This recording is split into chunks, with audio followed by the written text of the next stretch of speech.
Hello students, welcome back to my channel. আজকে তোমাদের আমি জন কিটসের লেখা দ্য পোয়েট্রি অফ আর্থ কবিতাটি শোনাবো। So before start, basic information আমাদের জেনে নেওয়া প্রয়োজন। The poem is a Petrarchan sonnet. এই যে কবিতাটি সেটা হচ্ছে পেট্রাকীয় সনেট। তো পেট্রাচান সনেটে কী হয় লিখে দিয়েছি, দেখো। Petrarchan sonnet is limited to 14 lines. 14 লাইন্সের হয়। The traditional sonnet comes two ফর্মে হয়, একটা ইংলিশ একটা Italian, but this is Italian sonnet. And the poem is written in কোন ছন্দে লেখা হয়েছে যদি বলি, আয়াম্বিক পেন্টামিটার।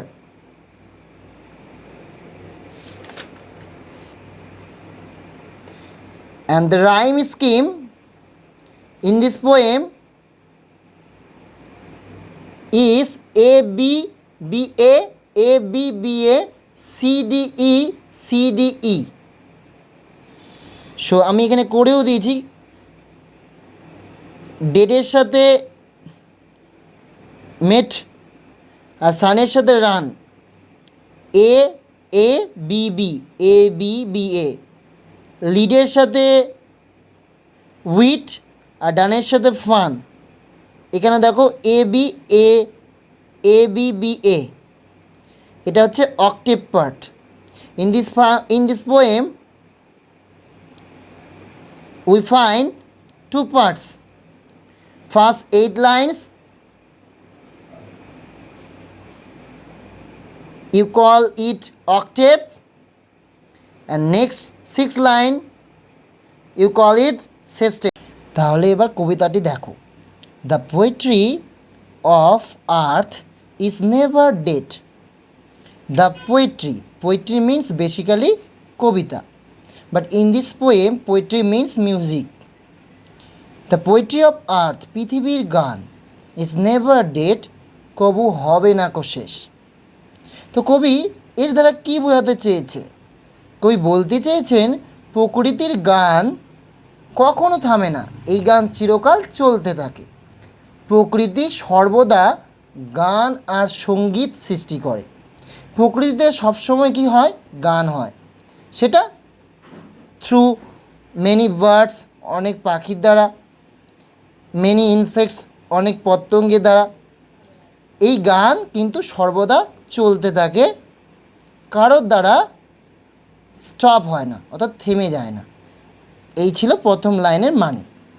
নেক্সট, হোয়েন যখন, অল দ্য বার্ডস সমস্ত পাখি, ইটস মিন সিঙ্গিং বার্ড, যারা যে পাখিগুলো গান করে। আর ফেইন্ট মিন্স টায়ার্ড, ক্লান্ত হয়ে পড়ে। উইথ দ্য হট সান, কার দ্বারা? সূর্যের প্রখর উত্তাপে। অর্থাৎ যখন সমস্ত পাখিরা প্রখর সূর্যের তাপে ক্লান্ত হয়ে পড়ে। And hide in cooling trees, আর তারা গাছের শীতল ছায়ায় আশ্রয় নেয়। কুলিং ট্রিজ, কুলিং মিন্স এখানে ছায়া, গাছের ছায়ায় গিয়ে তারা হাইড, লুকিয়ে নেয়, অর্থাৎ আশ্রয় নেয়। A voice will run from hedge to hedge about the new মর্ন মিট। হেজ টু হেজ মানে কি? এক ঝোপ থেকে আরেক ঝোপে। নিউ মর্ন মিট মানে কি? নিউ মর্ন মিট মানে সদ্য কাটা হয়েছে চারণ ক্ষেত। তাহলে কী লেখা আছে?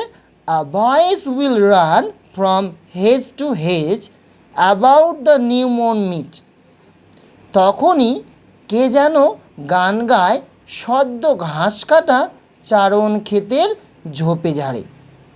আশা করি বোঝা গেল। That is the grass hopper, ওইটি হয় ঘাস ফড়িং। হি টেক্স দ্য লিড, সেই তো এগিয়ে আসে। ইন সামার লাক্সারি, অর্থাৎ সেই তো এগিয়ে আসে আর এই গ্রীষ্মের আনন্দে মেতে ওঠে। তারপরে কি বলেছে? He has never done with his delights, it's mean his joy never comes to an end, তার এই যে আনন্দ সেটা কখনো হয় না শেষ।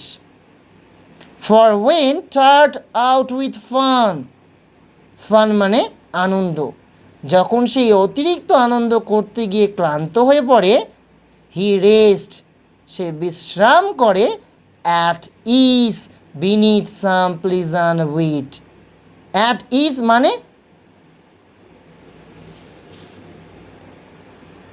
কমফোর্টেবলি, কমফোর্টেবলি মানে আরামে। হি রেস্ট, সে বিশ্রাম করে, অ্যাট ইজ আরামে, বিনিথ সাম প্লিজান উইথ নিচে কিছু প্লিজান, প্লিজান মিন্স চার্মিং চমৎকার, উইট মানে আগাছা, unwanted growth of wild plants, অর্থাৎ মনোরম আগাছার নিচে সে তার কী করে, ক্লান্তিকে জুড়িয়ে নেয়। আশা করি বোঝা গেল। The poetry of earth is seizing never, পৃথিবীর গান কখনো যায় না থেমে। সিজিং মিন্স স্টপিং, অর্থাৎ অক্টেভ পার্টটা আলোচনা করেছিলাম শেষে বিগিনিংয়ে বলেছে সেম লাইন, পৃথিবীর গান যায় না থেমে। On a loan winter evening, এক নিঃসঙ্গ শীতল সন্ধ্যায়, when the frost has wrought a silence, যখন তুষার সৃষ্টি করে নীরবতা, from the stove there thrills,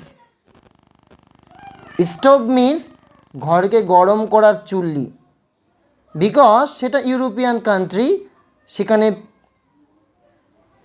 তুষারপাত হয়, তার মধ্যে উইন্টার সিজন, এই কারণে ঘরকে গরম করার যে stove, from the stove there thrills the cricket song, তখন ঘর গরম করার চুল্লি থেকে শোনা যায় তীক্ষ্ণ স্বরের ঝিঝির গান। In warmth increasing ever, warmth means উত্তাপ, আর বেড়ে ওঠা উত্তাপের ফলে, and seems to one in drowsiness half lost, and এবং seems to one কোনো এক ব্যক্তির, in drowsiness half lost যে অধোঘুমে আচ্ছন্ন, তার মনে হয়, seems মনে হয়, the grasshoppers among some grassy hills, ঝিঝির গানকেই ঘাসফড়িংয়ের গান বলে, যা ঘাসে ঢাকা পাহাড় থেকে ভেসে আসছে।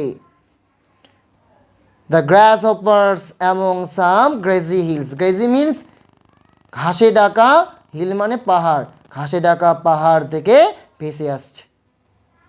এই ছিল আমাদের কবিতাটা।